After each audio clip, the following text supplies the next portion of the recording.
দেখো, নতুন করে কিচ্ছু শিখতে হবে না, কিচ্ছু শিখতে হবে না। শুধু পিথাগোরাস, স্থূলকোণের বিপরীত বাহুর সূত্র, সূক্ষ্মকোণের বিপরীত বাহুর সূত্র, অ্যাপোলোনিয়াস, এই চারটা দ্বারা সব প্রমাণ হয়ে যাবে। এখানে বাকি যা কিছু আছে, যা কিছু দেখতেছো। এখন দেখো এখানে কি বলছে। এখানে বলছে হচ্ছে অ্যাপোলোনিয়াসের উপপাদ্যের সাহায্যে। সো অ্যাপোলোনিয়াস তো মাত্র দেখে আসলাম। এর সাহায্যে বাহু ও মধ্যমার সম্পর্ক নির্ণয় করতে বলছে। বাহু এবং মধ্যমার সম্পর্ক। আরে, অ্যাপোলোনিয়াসের সাহায্যে বাহু এবং মধ্যমার সম্পর্ক নির্ণয় করো। এই ধরো একটা ত্রিভুজ। ওকে, এখন এই ত্রিভুজের নামগুলা দাও। এই ত্রিভুজের এটা হচ্ছে এ, এটা হচ্ছে বি, এটা হচ্ছে সি। এখন মধ্যমা তুমি কি জানো? যে কোনো শীর্ষ থেকে বিপরীত বাহুর মধ্যবিন্দুর যোগফলকে বলা হয় মধ্যমা। তার আগে এ শীর্ষের বিপরীত বাহুটাকে স্মল এ, বি শীর্ষের বিপরীত বাহুটাকে স্মল বি, সি শীর্ষের বিপরীত বাহুটাকে স্মল সি নাম দিলাম, কারণ আমাদের ক্যালকুলেশন করতে সুবিধা হবে। শুধুমাত্র হিসাবে সুবিধা, আর কিছুই না। এ শীর্ষের বিপরীত বাহু এ, বি, সি নাম দিছো। এবার মধ্যবিন্দু গুলা একটু নিজের মতো করে দেখো তো। এইটা মোটামুটি মধ্যবিন্দু হয়, এইটা মোটামুটি মধ্যবিন্দু হয়, এখানে এইটা মধ্যবিন্দু হয়। তাহলে মধ্যবিন্দুগুলো একটু যোগ করব। মধ্যবিন্দুগুলা একটু যোগ করে দাও। এ থেকে এটা যোগ করো, এই পাইছো হচ্ছে একটা মধ্যমা। বি থেকে এটা যোগ করো, এই পাইছো একটা মধ্যমা।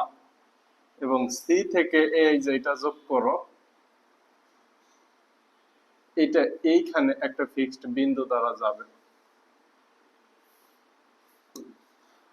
এই হচ্ছে ঘটনা, এই হচ্ছে ঘটনা। এখন এইগুলাকে একটু দূরে রাখো, এইগুলাকে একটু দূরে সরাও, তা নাহলে ওই বিন্দুর নামগুলো দিতে ঝামেলা হবে। এটা ধরো সি, এটা ধরো বি, এই জন্য এটাকে তখন একটু ব্র্যাকেট দিয়ে একটু দূরে রাখছি। দেখো, এইটার নাম দিয়ে দাও হচ্ছে তুমি মনে করো এ ডি মধ্যমা, এইটার নাম দাও বি ই মধ্যমা, এবং এইটার নাম দাও হচ্ছে সি এফ। এই এডি কে স্মল লেটারের ডি দ্বারা প্রকাশ করো, বিই কে স্মল লেটারের ই দ্বারা প্রকাশ করো, সিএফ কে স্মল লেটারের এফ দ্বারা প্রকাশ করো। এই মধ্যমাগুলোর নামও আমি স্মল লেটারে প্রকাশ করছি। এবার তারা যে বিন্দুতে মিলিত হয়, এই মিলিত বিন্দুটাকে বলা হয় ভর কেন্দ্র। মিলিত বিন্দুকে কি বলা হয়? ভর কেন্দ্র। এটা ফিজিক্সের ক্ষেত্রেও কাজে লাগে। এই ভর কেন্দ্রকে প্রকাশ করা হয় জি দ্বারা। এই জিনিসটা কাজে লাগবে আমার 3.1-7 নাম্বারটা যখন করাবো, তখন এটা কাজে লাগবে, ভর কেন্দ্র। এই ভর কেন্দ্র এবং মধ্যমার মধ্যে একটা সম্পর্ক আছে। ভর কেন্দ্র মধ্যমাকে 2:1 অনুপাতে বিভক্ত করে। অর্থাৎ উপরের অংশ 2 মিটার হলে নিচের অংশ 1 মিটার, এই অংশ 2 মিটার হলে পাশের অংশ 1 মিটার। এটা হচ্ছে 2:1 অনুপাত। যাব ভর কেন্দ্র নিয়ে পরবর্তীতে কথায় যাব। এই ম্যাথের ক্ষেত্রে ভর কেন্দ্র নাই।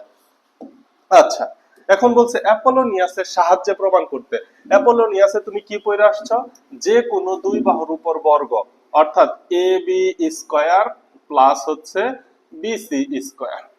এ বি স্কয়ার প্লাস হচ্ছে বিসি, না sorry, AC square. A B BC নিলেও হতো, বিসি নিলেও হতো।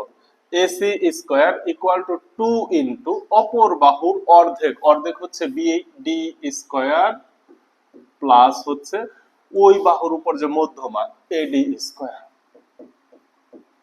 এটা পড়ছো তুমি অ্যাপোলোনিয়াস থেকে। এখন আসো, এই বাহুগুলার মানকে আমি ছোট ছোট অক্ষর দ্বারা প্রতিস্থাপন করব। কিভাবে প্রতিস্থাপন করি? ক্যালকুলেশন করো। এত বাহ, এত বাহ, এত বাহ। AB, AB, AB. দেখো এবির মান কি? সি। এবি বাহুর নাম কি? সি। এবি বাহু যে কথা, সি বাহু একই কথা। এসি বাহু যে কথা, বি বাহু একই কথা। এগুলা যদি একটু টেকনিক অবলম্বন করো, তাহলে তোমার বারবার চিত্র দেখতে হবে না। সেটা কি? এ বি সি ত্রিভুজ, ত্রিভুজে বিন্দুই তিনটা, ত্রিভুজে বিন্দুই তিনটা। তাহলে এ বাহুর অপোজিটটা যদি এ স্মল এ হয়, তাহলে দেখো এ বি, এ আছে বি আছে, কি নাই? সি নাই, তাহলে এই বাহুর নাম হচ্ছে সি। এসি, এ আছে সি আছে, কি নাই? বি নাই, তাহলে এই বাহুর নাম হচ্ছে বি। একটু খালি দেখো, তাহলে এ বি স্কয়ার, কি নাই? সি নাই। দ্যাট মিন্স এটাকে লেখা যায় C square plus AC square, কি নাই? বি নাই, B square equal to 2 into BD. B D, বিডির মান তো নাই। আচ্ছা দেখো তো, আমি কি বলতে পারি না বিডি সমান সমান এ বাই টু, বিডি সমান সমান এ বাই টু, তাহলে এইখানে টু ইন্টু বিডির মান হচ্ছে এ বাই টু প্লাস হচ্ছে এডি, এডি মধ্যমা, তাহলে মধ্যমা এটা ডি দ্বারা প্রকাশ করছো। দেখো এই যে এখানে আরেকটু কাজ করতে হবে, sorry, BD equal to A by two, তাহলে বিডি স্কোয়ার সমান সমান এ স্কোয়ার ডিভাইডেড বাই 2 দুগুণে 4, একবারে সরাসরি লিখে দাও এ স্কোয়ার ডিভাইডেড বাই 4 প্লাস হচ্ছে এডি, এডি কে কি দ্বারা প্রকাশ করছো, ডি স্কোয়ার, এ দ্বারা প্রকাশ করছো না, এই না কাজগুলা। আচ্ছা যদি হয় এত বা, এইখানে একমাত্র মধ্যমা আছে কে বলতো, এইখানে একমাত্র মধ্যমা আছে ডি, সো ডি কে আমি বাম সাইডে না বাহুগুলাকে ডান সাইডে নিলে হয় না। তাহলে দেখো তো একটু ক্যালকুলেশন করো, C square plus B square equal to, এটা যদি কাটো 2 দ্বারা যদি কাটো তাহলে এ স্কোয়ার ডিভাইডেড বাই হচ্ছে 2 প্লাস এটাকে লেখা যায় 2 ডি স্কোয়ার, 2 দ্বারা যদি গুণ করে দাও এত বা, দেখো তো আমি কি লিখতে পারি 2d স্কোয়ার সমান সমান C square plus B square minus A square divided by 2, এটাকে একটু লসাগু কইরা সমীকরণ 1 নাম দেওয়া যাইতে পারে, একটু লসাগু কইরা তুমি যদি সমীকরণ 1 নাম দাও তাও হয়। আবার আমার মন চাইছে যে না লসাগু করব না, আমি এইখানে সমীকরণ 1 নাম দিয়ে দিব, তাও হয়। কথা কি বুঝাইতে পারছি, একটু লসাগু করে 2 into C square plus B square minus A square যদি লসাগু করে নাম দাও দিতে পারো। আচ্ছা এখন দেখো এই যে 2d স্কোয়ার, এই 2d টা কি ছিল, মধ্যমা ছিল, 2d টা ছিল মধ্যমা equal to C square plus B square minus A, তাহলে মধ্যমার সাথে আমি বাহুর একটা সম্পর্ক পাইছি, তাহলে আমি যেহেতু ডি এর সাথে পাইছি তাহলে ই এর সাথে এই ধরনের একটা সম্পর্ক পাবো, এফ এর সাথে এই ধরনের একটা সম্পর্ক পাবো। আচ্ছা তাইলে ওইটা আর তোমাকে প্রমাণ করতে হবে না, ওইটা শুধু তুমি লিখবা অনুরূপ ভাবে। তাহলে অনুরূপ ভাবে লেখার জন্য অবশ্যই তোমার একটা প্যাটার্ন আসতে হবে।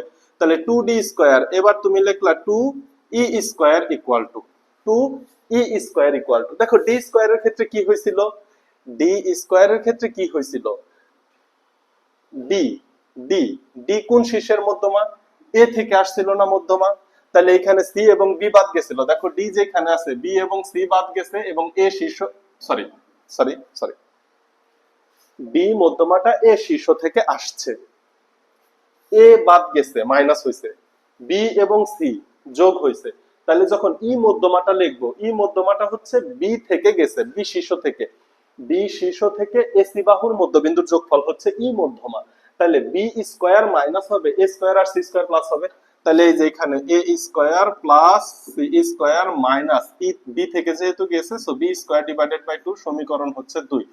আরেকটা তাহলে এটা হচ্ছে ডিইএফ, তাহলে 2f square equal two F, F কোথা থেকে আসছে, সি থেকে আসছে, সো সি মাইনাস হবে, তাহলে A square plus B square plus হবে A square plus B square minus C square divided by 2 সমীকরণ 3।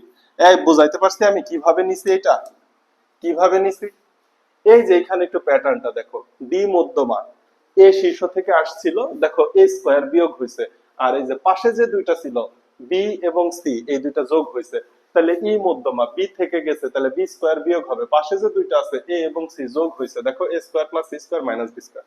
ঠিক আছে, এখন আসো এই সমীকরণটা দেখে তোমার কি করতে মন চায়, এই সমীকরণটা দেখে একটু যোগ করতে মন চায়, কেন, বাহু ও মধ্যমার সম্পর্ক যদি যোগ করি ডি ই এফ তিনটা মধ্যমা যোগ অবস্থায় চলে আসবে, তাইলে দেখো এখন তোমাকে লিখতে হবে 1 যোগ 2 যোগ 3 হতে, এই কাজটা যদি তুমি সংক্ষেপে করতে পারো ওয়েলকাম, সংক্ষেপে করবা, আর যদি না করতে পারো ডিটেলসে করবা।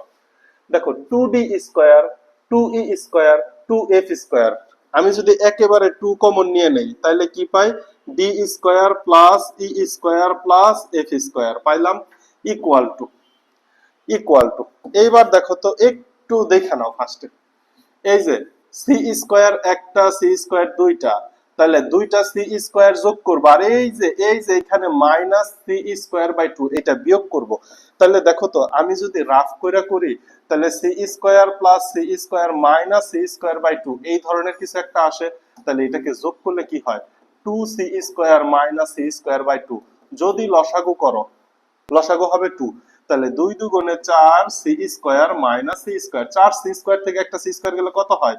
3c² ডিভাইডেড বাই 2 হয় না? যদি সরাসরি করো 3c² ডিভাইডেড বাই 2 হয়, তাহলে এর ক্ষেত্রেও তো সেম ঘটনা ঘটবে, এর ক্ষেত্রেও সেম ঘটনা, একটা a² একটা a², এই হলো দুইটা স্কয়ার, এর থেকে বিয়োগ যাবে, একটা হচ্ছে a²/2, তাহলে তুমি কি পাবা? 3a² divided by 2 plus 3b² divided by 2 plus 3c² divided by 2। এইবার আসো, তুমি ওই সাইডে 2 হচ্ছে d² plus e² plus f² equal to 3 divided by 2 common নিলাম, কমন নিলে থাকলো a² plus b² plus c²। এবার 2 এই সাইডে ক্রস গুণ করে দাও, তাহলে কত হবে? 4। তাহলে 4 d² plus e² plus f² equal two 3a² plus b² plus c²। এইটাই হচ্ছে প্রমাণ। কিন্তু এটাকে আমরা একটু সুন্দর করে লিখবো। কিভাবে লিখবো? বাহুর দৈর্ঘ্যগুলা হচ্ছে বাম সাইডে দিব। দেখো, অতএব 3a² plus b² plus c² সমান সমান 4d² plus e² plus f²। এই হচ্ছে বাহু এবং মধ্যমার মধ্যে সম্পর্ক। 3 ইন্টু প্রত্যেকটা বাহুর বর্গ a² plus b² plus c² equal to 4 into d² plus e² plus f²। এই হচ্ছে বাহু এবং মধ্যমার মধ্যে সম্পর্ক, প্রুভড। এইটাই বাহু এবং মধ্যমার সম্পর্ক। এটা শর্ট, এটা হচ্ছে সিকিউতে আসে, আবার এটা এমসিকিউতে অনেক কাজে লাগে। ক্লিয়ার বোঝানো গেল বিষয়টা? বুঝতে পারছো কিনা? আচ্ছা, যদি বুঝতে পারো, এর সাথে আরেকটু লেজ লাগানো আছে, সেটা হচ্ছে সমকোণী ত্রিভুজের ক্ষেত্রে কি ঘটবে। তাইলে তুমি ওই পর্যন্ত প্রমাণে আসলা, এরপরে দেখো তো 3 into a² plus b² plus c² equal to 4 into d² plus e² plus f²। এই হচ্ছে সম্পর্ক। এখন সমকোণী ত্রিভুজের ক্ষেত্রে তুমি কি জানো? অতিভুজ স্কয়ার সমান অপর দুই বাহুর উপর বর্গ। যদি এটা তুমি জানো, তাহলে তুমি এখানে লিখতে পারো এত বা 3 ইন্টু a² প্লাস b² এর পরিবর্তে লেখা দাও c² প্লাস আগে থেকেই আছে একটা c² equal to 4 d² plus e² plus f²। এত বা c² যোগ করলে 2c² 3 দুগুণে 6, c² equal to 4 into d² plus e² plus f²। এই সাইড কাটো, এখানে থাকে 3, এখানে থাকে 2, যদি 2 দ্বারা কাটো, তাহলে আলটিমেটলি পাইছো কি? এত বা 3c² equal to 2 into d² plus e² plus f²। এই সিটা কি ছিল? এই সিটা ছিল হচ্ছে অতিভুজ। এই সিটা কি? অতিভুজ। কারণ কি? দেখো, তুমি a² প্লাস b² দুইটার পরিবর্তে c বসাইছো, তার মানে c এখানে অতিভুজ। তাহলে অতিভুজের উপর বর্গের 3 গুণ সমান 2 into d² plus e² plus f²। এই হচ্ছে সমকোণী ত্রিভুজের মধ্যমা দেওয়া থাকলে অতিভুজের মান বের করা যায়। এবং এটা মোটামুটি ঢাকা বোর্ড 23-এ দেখো, এটা একটা এমসিকিউতে আসছে, তোমাদের শর্ট কোশ্চেন আসতে পারে। শুধু এমসিকিউ না, এটা আবার ক নাম্বারের জন্য আসে, সৃজনশীলের। সমকোণী ত্রিভুজের মধ্যমা ত্রয় 6, 7 ও 8 একক হলে অতিভুজের দৈর্ঘ্য নির্ণয় করো। তাহলে দেখো তো, অতিভুজের দৈর্ঘ্য হচ্ছে সি, তাহলে c² ইকুয়াল টু 3 ওই সাইডে যা ভাগ হয়ে যাবে, তাহলে 2 ডিভাইডেড বাই 3 ইনটু অতিভুজ একটা হচ্ছে 6² প্লাস 7² প্লাস 8²। অতএব তোমাকে কিন্তু অতিভুজের উপর বর্গ অঙ্কন করতে বলে নাই, অতিভুজের দৈর্ঘ্য অঙ্কন করতে বলছে। তাইলে c equal to root over 2/3, 6 6 36, যোগ করে ফেলো, প্লাস 7 7 49 প্লাস 64 একক। এটা ক্যালকুলেটরে বসাবা, যেটা পাবা সেটাই হচ্ছে অ্যান্সার। বুঝতে পারছো? কথা কি ক্লিয়ার? বুঝতে পারলা? দেখো, বুঝতে পারলা কি না? তাহলে এইখানে ছিল হচ্ছে অ্যাপোলোনিয়াসের উপপাদ্য। অ্যাপোলোনিয়াসকে ইউজ করছো, জাস্ট মান বসাইছো একটা ত্রিভুজ থেকে। দেখতে একটু ব্যতিক্রমী মনে হলেও ক্যালকুলেশন খুবই সহজ। বাহু এবং মধ্যমার মধ্যে সম্পর্ক পাইছো, সমকোণী ত্রিভুজের ক্ষেত্রেও সম্পর্ক পাইছো। এবার হচ্ছে তোমার অনুশীলনের 3.1। এই 3.1 এর মধ্যে 7 নাম্বারটা এখন যেটা করলাম এটার সাথে অনেক মিল, সো অনেকেই 7 নাম্বারটা আগে করে, সমস্যা নেই, আমরা সিরিয়াল মেনটেন করেও করতে পারি। আমরা সিরিয়াল মেনটেন করে করলাম। মনে করে এখানে কি বলছে, ত্রিভুজ এবিসি এর কোণ বি হচ্ছে 60 ডিগ্রি হলে এটা প্রমাণ করতে বলছে। খুবই সিম্পল জিনিস। মনে করো এই হচ্ছে একটা ত্রিভুজ,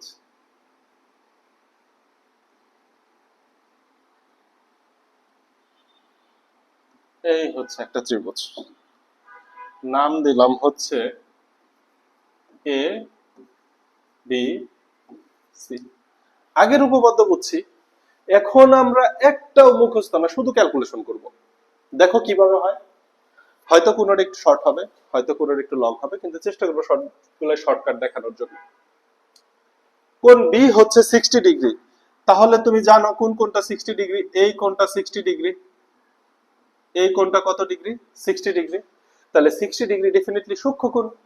সূক্ষ্মকোণের বিপরীত বাহুর উপর বর্গ, তাহলে দেখো তো এসি সূক্ষ্মকোণের বিপরীত বাহু, এসি এর উপর বর্গ, এসি স্কয়ার। দেখো ওই যে এখান থেকে তুমি আইডিয়া পাবা তোমাকে কি মিলাইতে বলছে, এসি স্কয়ার ইকুয়াল টু অপর দুই বাহু এবি এবং বিসি স্কয়ার। দেখো তাই বলছে, এবি স্কয়ার প্লাস হচ্ছে বিসি স্কয়ার। যেহেতু সূক্ষ্মকোণ তাহলে এখানে মাইনাস চিহ্ন হবে 2 ইনটু অপর দুই বাহুর মধ্যে যে কোনো একটা বাহু, আমরা সবসময় বিসি কে বাহু হিসাবে নেই, এবং আরেকটা বাহুর লম্ব বিক্ষেপ, তাহলে এবি বাহুর লম্ব বিক্ষেপ নিতে হবে।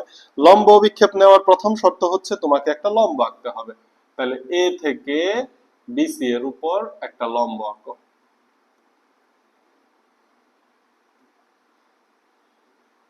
আরে ভাই এমন করস কেন?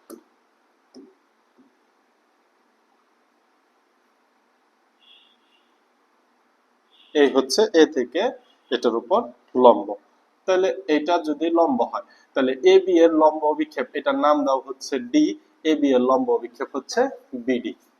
এ বি এর লম্ব অভিক্ষেপ কত, বিডি। এই হচ্ছে ঘটনা। কোথা থেকে জানি, সূক্ষ্মকোণের বিপরীত বাহুতে পিথাগোরাসের বিস্তৃতি থেকে জানি। মোটামুটি প্রমাণ হয়ে গেছে, এ বি স্কয়ার বিসি স্কয়ার সবকিছুই প্রমাণ হয়ে গেছে।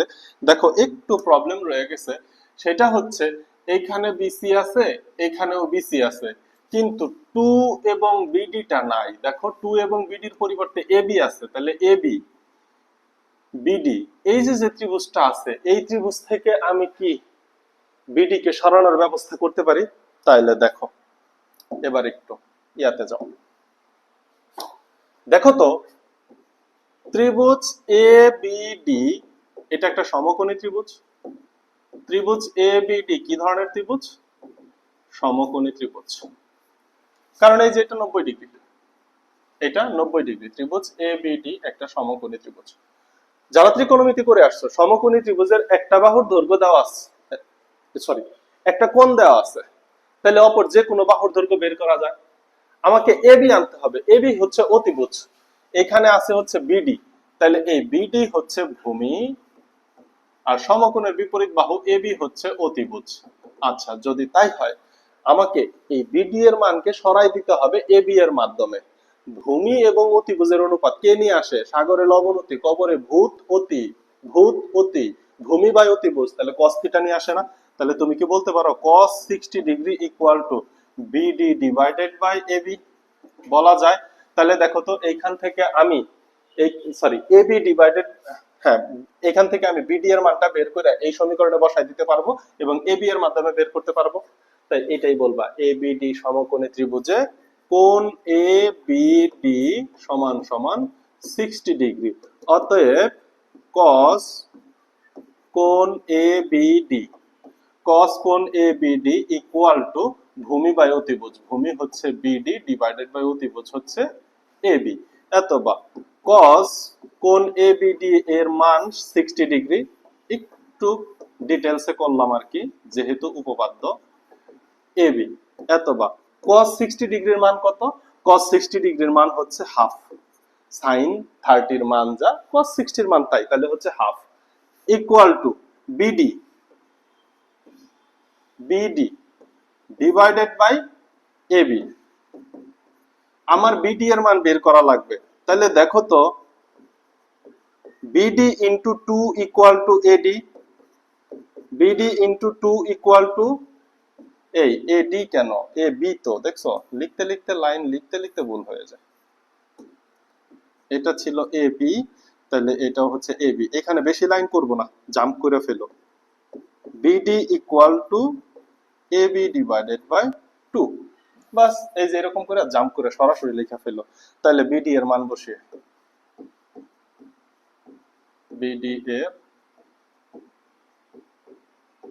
মান বসায় দাও তো, দেখো তো কি আছে।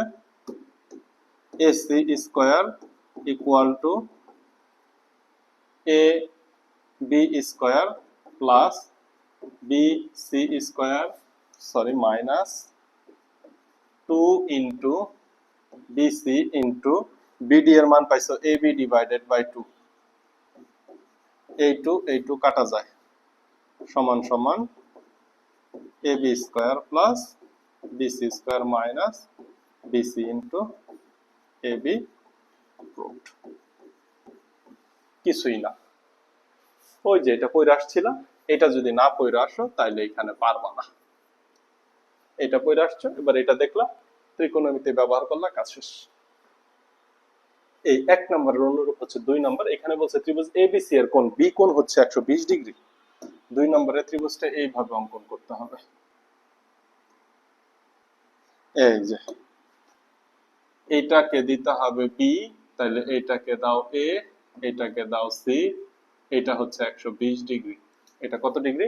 120 ডিগ্রি। তাহলে কোনো কথা নাই, তুমি কি জানো, AC square equal to AC square equal two অপর দুই বাহুর উপর বর্গ, অপর দুই বাহু কে আছে, AB square plus BC square, যেহেতু স্থূলকোণ সুতরাং এখানে প্লাস 2 ইনটু অপর একটা বাহু বিসি ইনটু আরেকটা বাহুর লম্ব বিক্ষেপ। তাহলে লম্ব বিক্ষেপটা একটু করে ফেলো। আরেকটা বাহুর লম্ব বিক্ষেপ কি হবে, এই যে বিসি কে একটু বর্ধিত করো, বিসি কে একটু বর্ধিত করো, হ্যাঁ এই বর্ধিতাংশের উপর লম্ব অঙ্কন করো। কথা শেষ, অভিক্ষেপ প্রবিক্ষেপ সব পেয়ে গেলাম। এই ধরো এটার নাম দাও, এটার নাম দাও হচ্ছে ডি।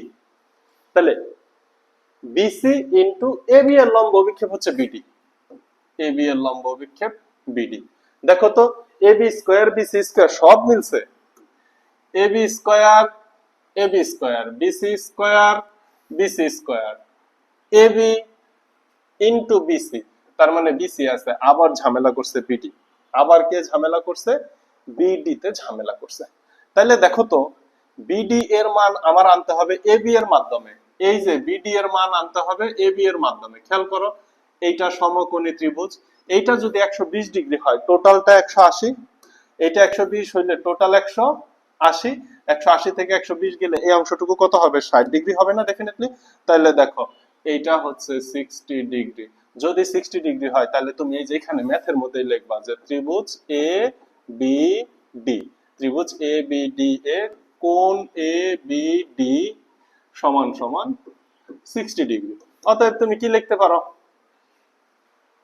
ভূমির মান বের করব ত্রিভুজের সাহায্যে, একই কথা cos, আগের মতোই cos 60 ডিগ্রি ইকুয়াল টু ভূমি বিডি ডিভাইডেড বাই অতিভুজ কত এবি। cos 60 ডিগ্রির মান কত, half equal to BD divided by AB, অথবা BD equal to AB divided by 2।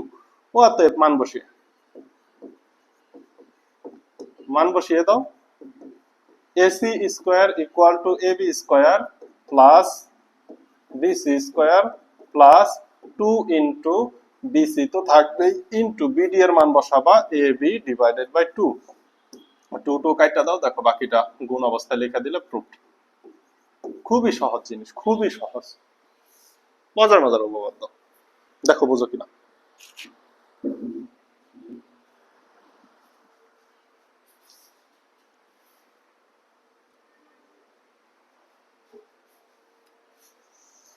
তিন নম্বর দেখো, ত্রিভুজ এবিসি এর কোণ সি সমান 90 ডিগ্রি, বিসি এর মধ্যবিন্দু ডি। আগে আসো একটু চিত্র এঁকে দেখি। ত্রিভুজ এবিসি এ একটু বড় করে চিত্র আঁকো, তাহলে বুঝতে সুবিধা হবে। এই হচ্ছে ত্রিভুজ এবিসি এর কোণ সি এর জায়গায় দাও 90 ডিগ্রি, তাহলে এইটাকে দাও এ, এইটাকে দাও বি।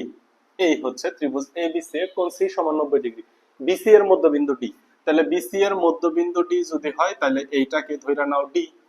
তাহলে যেহেতু মধ্যবিন্দু ডি, সুতরাং এটাকে একটু যোগ করে দাও।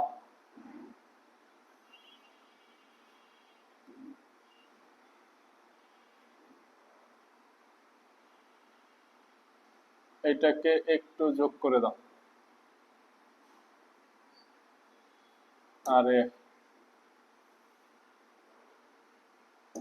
এই হচ্ছে যোগ করে দিলাম। তাহলে তো এখানে দুইটা সমকোণী ত্রিভুজ হলো, একটা হচ্ছে এ সি ডি আর একটা এ সি বি। এটা দুই ভাবে করা যায়। তুমি যদি এ বি সি সমকোণী ত্রিভুজ দিয়ে পিথাগোরাস দিয়ে দাও, পরে মান টান বসাইলেই হয়। অথবা এখানে কি চাইছে, A B square equal to A D square চাইছে প্লাস 3 বিডি স্কয়ার চাইছে। আচ্ছা, যেহেতু মধ্যমা, কয়েকটা বিষয় একটু ক্লিয়ার করে দিই। মধ্যমা, সুতরাং তুমি কি লিখতে পারো, বিডি সমান সিডি। এটা একটা কথা লিখতে পারো, যেহেতু মধ্যমা, তাহলে বিডি সমান সিডি। আচ্ছা দেখি দুইটা ত্রিভুজের দুইটা পিথাগোরাস দেই। ফার্স্টে ত্রিভুজ এবিসি, ত্রিভুজ এ বি সি এ, কারণ ওই যে দেখো এ বি স্কয়ার চাইছে, সো পিথাগোরাস দিলাম। ত্রিভুজ এ বি সি এ, ত্রিভুজ এ বি সি, আমি একটু শর্টকাট লিখি, তোমরা একটু লেখো, বর্ণনা লেখো। তাহলে A B square, A B square সমান সমান AC square plus BC square, AC square plus BC square, সমীকরণ 1। আবার দেখো ত্রিভুজ এসিডি, ত্রিভুজ এ সি ডি, এই ত্রিভুজে ত্রিভুজ এসিডি, এসিডি যখন নিব তখন কি পাবো, এডি স্কয়ার সমান সমান AC square plus CD square, সমীকরণ 2। বিশেষ নির্বাচন দিও, এবং এইগুলাতে বিশেষ নির্বাচন খুবই সহজ, চিত্রে যা আছে ওইটা বলে দেওয়া বিশেষ নির্বাচন, কারণ তারা বলেই দিছে কি প্রমাণ করতে হবে। এখন দেখো তো প্রমাণে এসি চাইছে, কোথাও এসি নাই, তাহলে 1 নং থেকে 2 নং যদি বিয়োগ করে দেই, 1 থেকে 2 বিয়োগ করলে তাহলে এসি চলে যায়। দেখো A B square minus AD square equal to AC square কাটা, BC square minus CD square. এই প্রমাণ তো হয়ে গেছে। এতবা এ বি স্কয়ারটা বাম সাইডে থাকবে, এডি স্কয়ারটাকে ডান সাইডে নিবা, প্লাস বিসি, বিসি দেখো আমার এখানে বিডি আনতে হবে, বিসি নাই, বিডি তাও আবার 3টা বিডি আনতে হবে। তাহলে দেখো তো বিডি যদি আনতে চাই বিসি, তাহলে আমি কি লিখতে পারি, বিসি ইকুয়াল টু 2 বিডি, কথাটা লেখা যায় না, এই সম্পূর্ণ বিসি ইকুয়াল টু, কারণ কি বিডি সমান সিডি, তাহলে বিসি এর অর্ধেক হচ্ছে বিডি, তাহলে বিসি ইকুয়াল টু 2 বিডি লেখা যায়। তাহলে এই যে এখানে 2 বিডি হোল স্কয়ার, তাহলে বিসি স্কয়ার ইকুয়াল টু কি, 2 দুগুণে 4 বি ডি স্কয়ার মাইনাস এই সিডি আর বিডি যে সমান, এটা তো আমি আগেই বলে আসছি, তাহলে এখন লেখো স্কয়ার। এই প্রমাণ হয়ে গেছে। এত বাহ, A B square equal to AD square minus plus 4টা থেকে একটা গেলে 3টা, 3 বিডি স্কয়ার প্রুফড। এটাই সুবিধা, আরো করতে পারতা, এই যে এখানে বসাইতা, পরে ওই বিডি এর মান বসাইতা, সে কিছু একটা হয়ে যায়। ত্রিভুজ এবিসি এর কোণ সি সমান 90 ডিগ্রি, 3 নাম্বারটা দেখছো, এগুলা কত সহজ। চলো 4 5 4 5 6 7 আর 4টা করে ফেলি, 2 মিনিট একটু ব্রেক নাও তোমরা।